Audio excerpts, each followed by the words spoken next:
May the Lord's blessing rest upon each of you this morning. Welcome to the visitors, and welcome to singing school, all of you. We're learning together these hymns and learning to sing. We're learning the notes. We're learning how to sing a new song. I want you to be ready, because someday,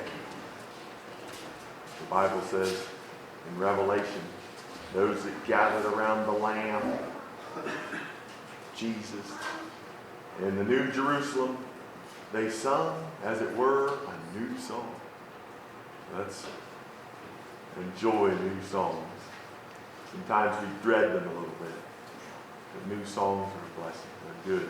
They're delightful. Did you have any prayer requests for us this morning before we begin?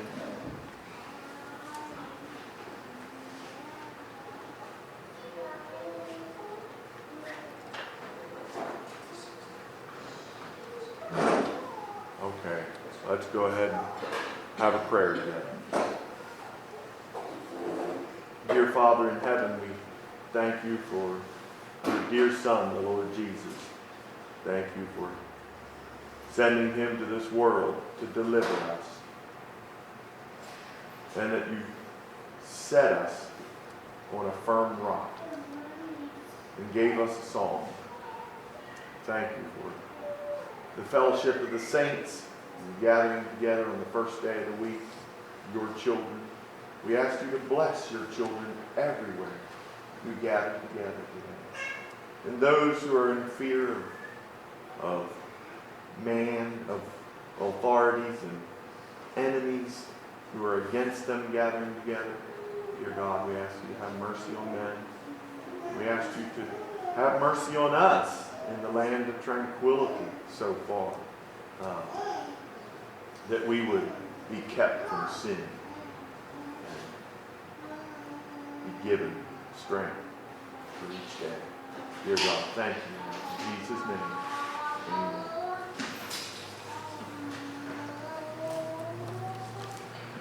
Okay.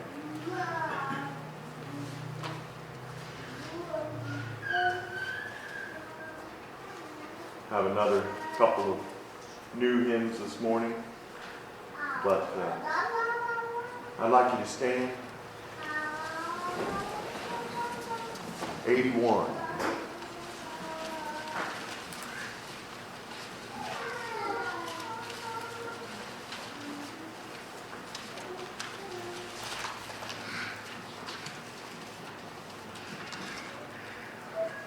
I really enjoy these hymns that ask a question and then it's answered. It's answered and we end up with rest because we know the question is answered. And our God has the answer. Can you count the stars? Okay. Ladies, remember verse 2, you sing alto and soprano. I'll tell you what, verse 2, you ladies sing the first line up there, which is the first two lines, and then tenor, you come in, just tenor, come in with them, with soprano and altos, on the second score here. God the Lord, their number knows. You tenor, jump in there. Let's go near the second verse now. And then bass and everybody on the last one, okay? Let's do that. But first and third verses are the same, as usual. Ladies up there, and then tenor, you join the ladies in the second score, and then everybody on the final, third and final score in that second verse. Second verse, the only one we have to worry about.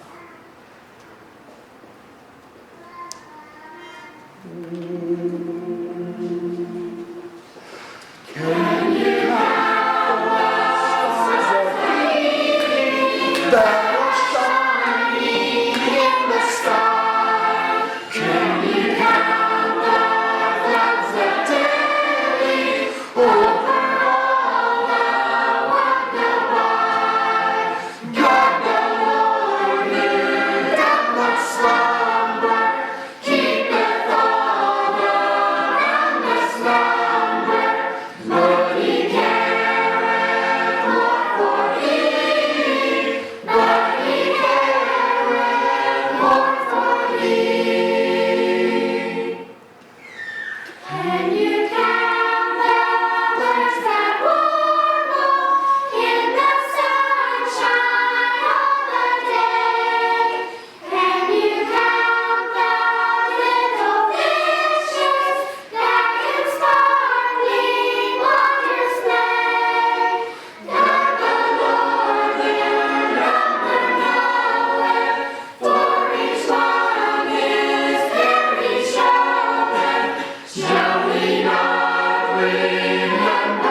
Let's go back to when all thy mercies, oh my God. 24.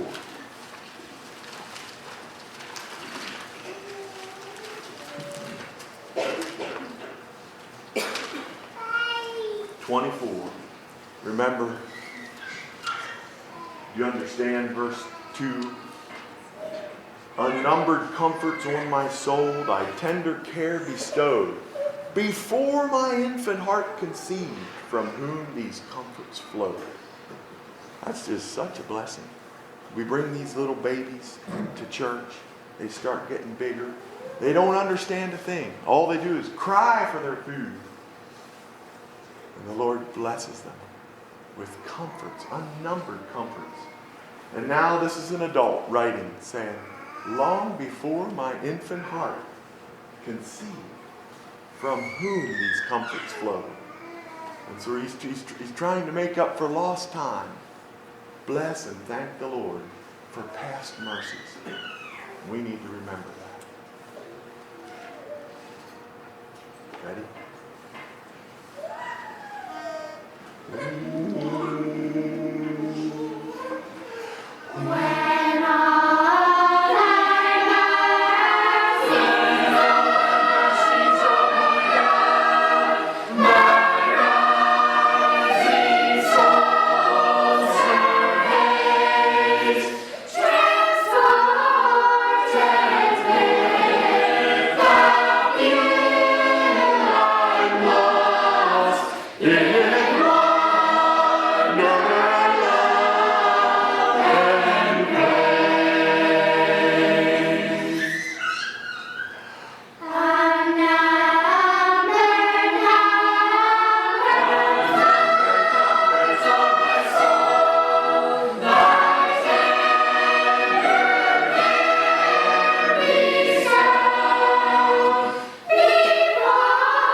Now you can be seated.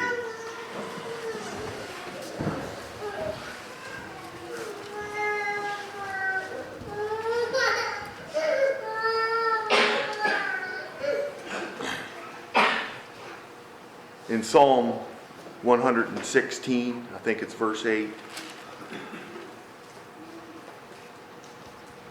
The psalmist says, "Return, O my soul, to your rest, because the Lord showed you kindness. For he delivered my soul from death, my eyes from tears, and my feet from slipping." Or King James says, from falling. "I will walk before the Lord in the land of the living."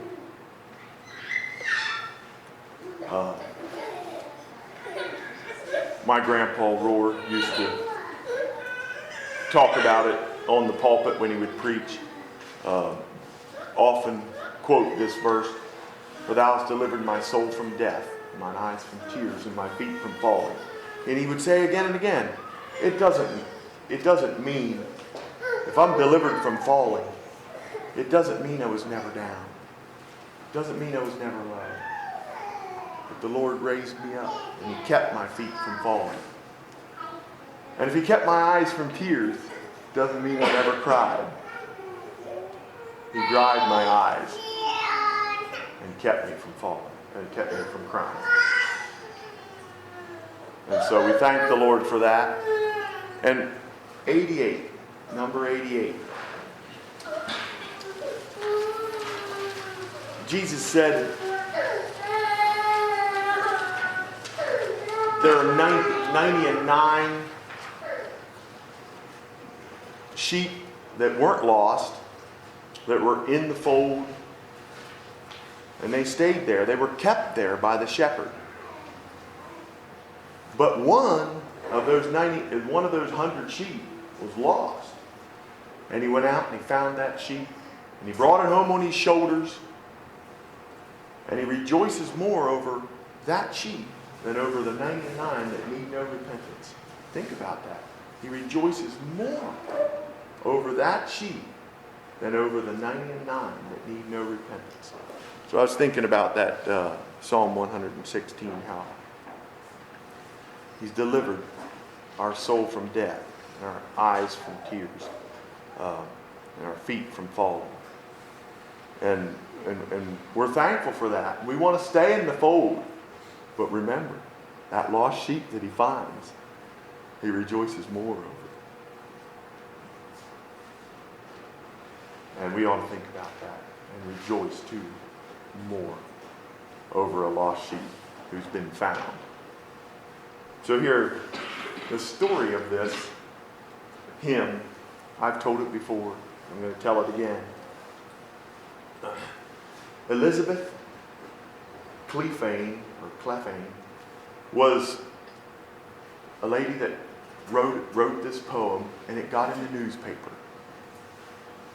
And D.L. Moody was preaching in Ireland and Scotland. And he and his song leader, Ira David Sankey, were on their way on the train to Edinburgh, Scotland, for meetings that night. And Ira Sankey got the newspaper, and he was looking through it and saw that poem, that there were 99 that safely lay in shelter of the fold. And he was just really impressed by the poem. And he put it in his pocket, cut it out, tore it out of the newspaper, and put it in his pocket. And that night, D.L. Moody preached on the lost sheep. And he called for a hymn at the close of that sermon. And his song leader, Mr. Sankey, rose up, and all he could think about for a hymn was this one. But there were no words, there were no music. There was no music to it. He pulled it out of his pocket, and he breathed the prayer, and he started singing. And he composed as he went. And this is the hymn we have. You can stand up. We're going to try it.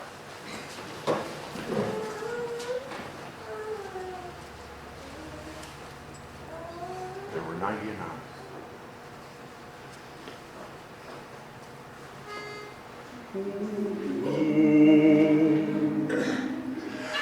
There were 99 that safely lay in the shelter of the fold, but one was out far off from the gates of gold, away from the mountains wild and bare, away from the tender shepherd's care, away from the tender shepherd's care. Lord, thou hast heard thy mighty and not are but the shepherd made answer, this of mine has wandered away from me. And although the road be rough and steep, I go to the desert to find my sheep. I go to the desert to find my sheep. But none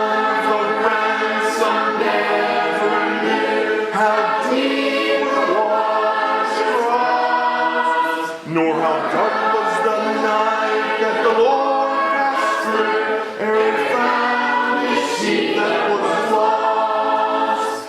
Out in the desert he heard its cry, sick and helpless and ready to die, sick and helpless and ready to die. Lord, whence are those blood drops all the way that mark the mountain's track? They were shed for one with golden thread, and the shepherd bring him back. Lord, whence were thy hands so rent and torn? There is tonight one many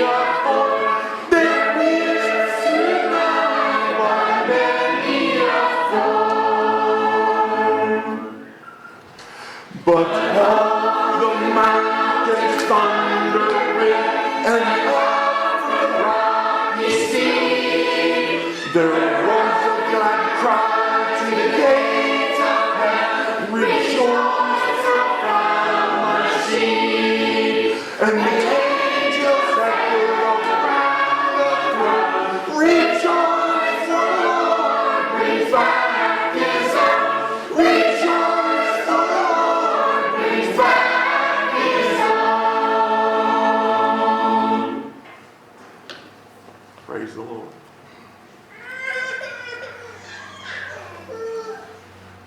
Who will recite to us the first verse of Psalm 130?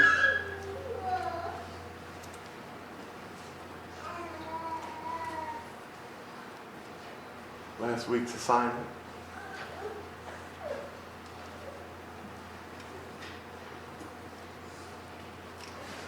Out of the depths I cried unto thee, O Lord.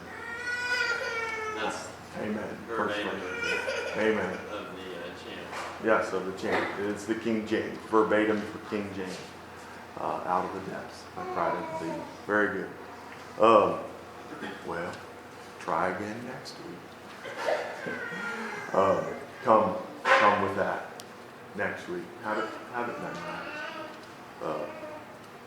That way we can go ahead and we can sing this chant again. Why don't we go through it again here though? 87.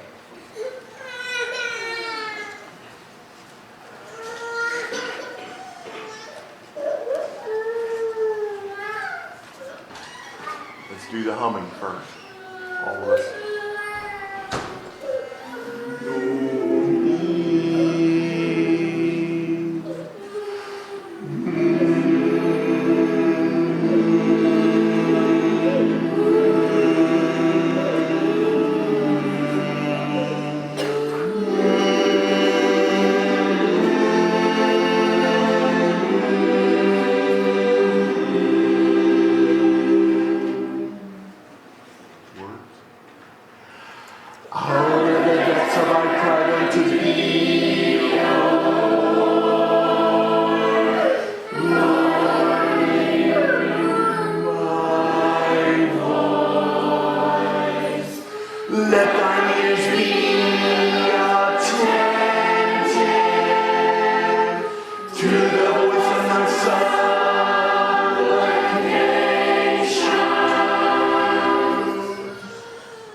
that thou mayest be feared. I wait for the Lord, my soul doth wait, and in his word do I hope. My soul waiteth for the Lord more than they that watch for the morning.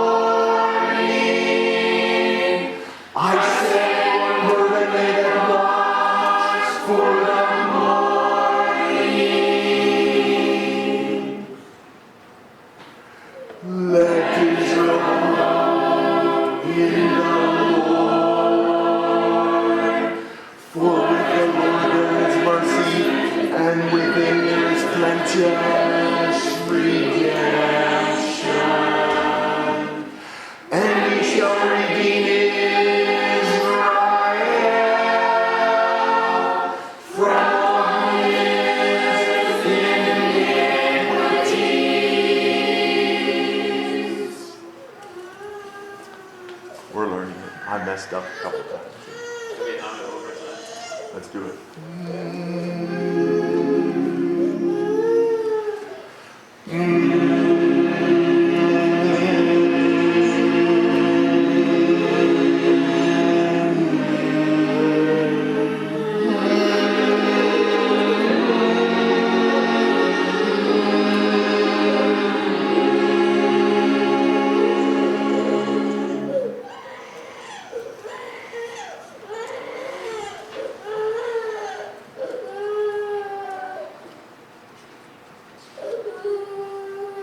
I've kind of found just now that it's kind of handy to have your music memorized and then be just looking at the words, you know, Oh, yes. Exactly. so that you can just kind of fill in, you know, how you should fill those words in Yes. with your notes, you know.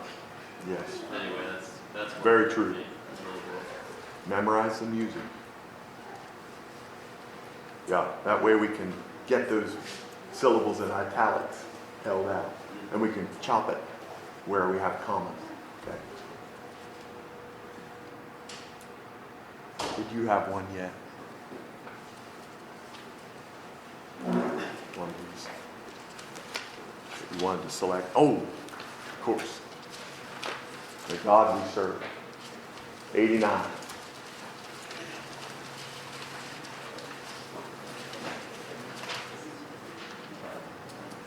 See the bird's eye? We hold that a little bit. Actually, I'm not sure we want to hold it much more than the quarter note, the normal quarter note. But the bird's eye gives the quarter note how much more? Just hold it down as long as you feel. Yes, but in general, it is another half the value, that note. So we'll probably figure on trying to do the bird's eye as well, holding it there a little bit. And just look at my hand. What else should I mention here? Here we're going to have to read the words quite a bit.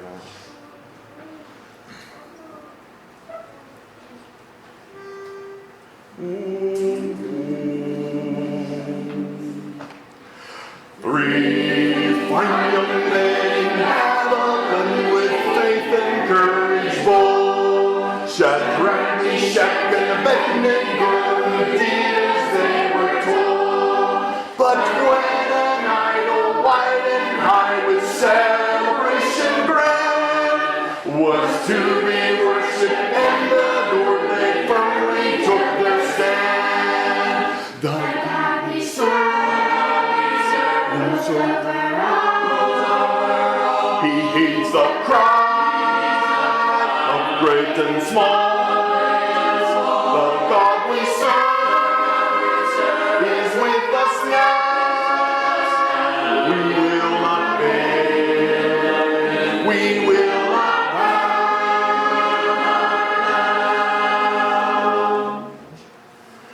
King Nebuchadnezzar called them in and said, "Can it be so that you refuse to bend your knees when all the others bow? We're not concerned, was their reply.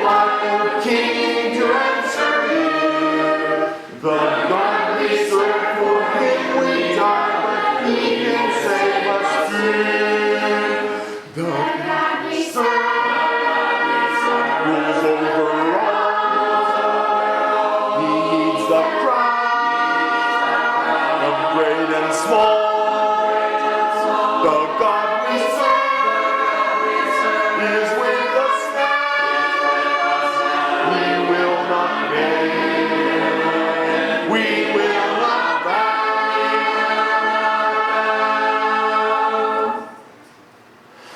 The King victorious as He spoke will make the fire blue. 7 times as high and who's the God that will deliver you? Into the fire there they fell, their hands and feet were tied. But now they rise and do you see a 4th man by their side. The God we serve rules over all.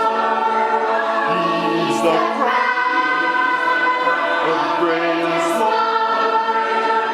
The God we serve is with us now. We will not bend. We will not bow.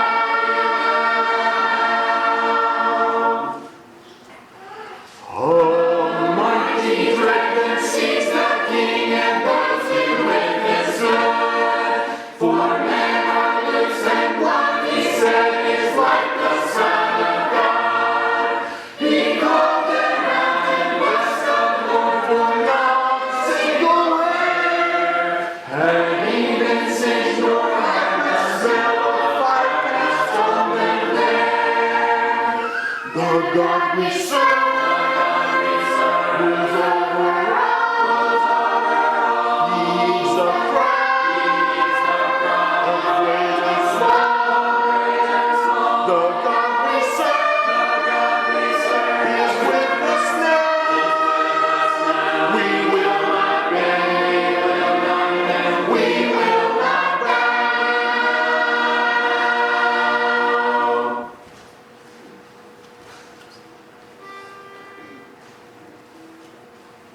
We get ourselves quite a bit, step or two up there. That'll take some practice. Okay.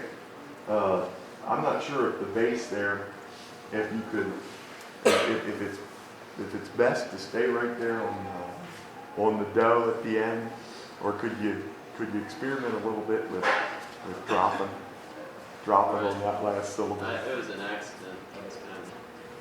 I dropped it and then I took out the rhythm and I held the full note. No, that's what I'm saying though. But if you step down for us, Right. just to experiment. Sometimes I do that. I have a little bit of liberty in the bass, but I try not to do it. Well, if we do it, why don't we have them all do it so that it can Be that part. be well noticeable or not? Like I said, it was an accident. So Okay, let's try it here. Let's try it in the chorus. Let's try the chorus one more time. Go Hold ahead. the tenor and bass whenever the ladies sing through. Half of us were, let's see, rules over all instead of Yes. stop. You want Yes. us to carry through. Absolutely. Okay. You see that half note? It's supposed to carry right through. All right. Rules There's an over eighth all. So there's an eighth rest, so we cut it for just a little bit. Okay, okay. Not through. Let's catch that little eighth rest at the end there. That's where your breath to come in. Okay.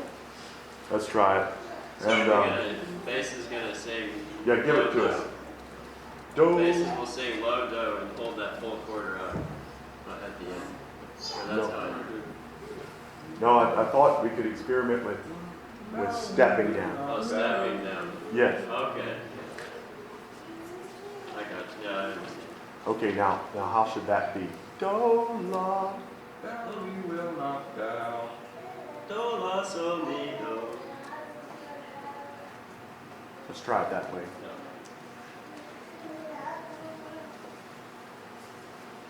Now is that on every verse? Well, let's just try it this one here, and we'll make a plan. We'll come up with a plan. forever. The God we serve is over all. He needs the crown of great and small. The God we serve is with us now. We will not bend. We will not bow. Now the tenor runs in to town at the very end and says, we will not bow. God, Okay. Y'all practice that a little bit. Remember? Yeah, I know what you're saying. Harmony classes. That's a nice song. You like it? Remember Psalm 130. Today we're going to tell something that we like about our family that's a tradition. I like how we can get together, our family, and get to know each other. And so it's not like, so whenever we see them, it's not just like we're shy. We see them often enough that we can learn to know them real good. I like when we played games together and when we went camping. We should have a tradition of having Uncle Floyd's over every Sunday. One thing I like on Thanksgiving, we have some older people from the community to come, and they all know that they can count on a good Thanksgiving meal. So that's nice. I like that we have kind of started a tradition of waiting till our dad says we can be excused after a meal. Just helps for self-control. And you can wait and be quiet for a little bit before going and doing whatever you want to do. We have a prayer that we say every night before going to bed, and it's a tradition kind of because my dad said the same prayer as when he was growing up, his family, and in the prayer we say to bless, go down through all the names of the family and say to bless each one. And it's kind of neat, thinking back over the years, every time a baby was born, having to add, get used to saying that new name in there, and then you get used to it, and then pretty soon along comes another, and then you add that one in. But it's a nice prayer that we always say. On Sunday afternoons, we used to go to my grandma's and eat lunch there. Most of the family's there. And we always just wait, pray until all the family's around. We don't just pray and then go through. We always make sure all the family's around before we have the family blessing. Like one of our family traditions, we get together and invite all our family over, or a lot of them, to Thanksgiving each year. And this year we did it a little different, though. We played a board game after, and Dad didn't really want to play it because he don't really like it, but then he ended up flipping all of us. And anyway, it was kind of fun. He enjoyed it then. Us four, my mom and us three, we've always been real close growing up, and we've been through everything together that you can imagine, that families go through. But we were always very close, and we started to sing together, and we would sing every night.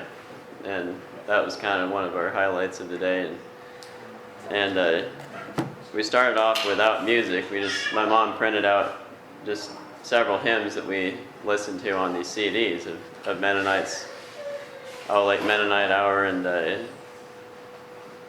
various CDs just that we listened to throughout the day, and we just kind of made up our parts and sang them, But anyway, and then we've also always done like the household stuff together, the house cleaning, cooking, and just all of us helped out and pitched in.